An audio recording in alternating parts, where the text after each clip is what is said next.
And we have allowed people to define us as to who we are and what we can do. And we have accepted that as if we thought that ourselves.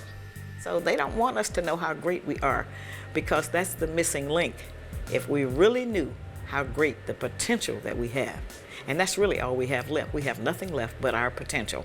And whenever that potential is able to get free, then we go to the top. They don't keep you out because you're the worst. They keep us out because we are the very best. If we go back to the 1980s, if you remember, there was a lot of focus around whether or not black men had a gene that predisposed them to violence.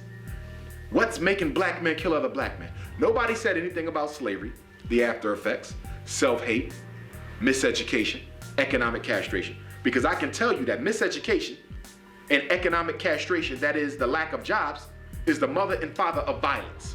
If you don't educate me properly and you keep me from making a decent livelihood for me and my children, I have no choice but to go to the underworld to feed my family.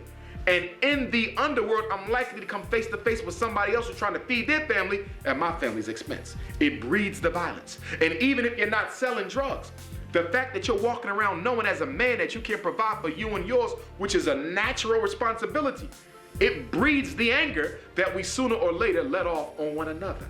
And whenever you read a story about a black man killing another black man, they never give you the contextual relevance of what happened. You coming out of the store, I'm walking in the store.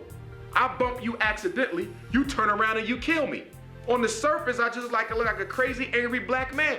Nobody's gonna tell you I got fired from a job yesterday for standing up to somebody who called me out my name.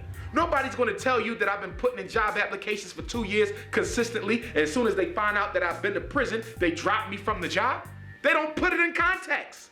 75% of the violence that's taking place out there by black people is economically based, and nobody's dealing with it. Half the black men in Philadelphia, unemployed. Half the black men in Baltimore, unemployed. Half the black men in New York City, unemployed.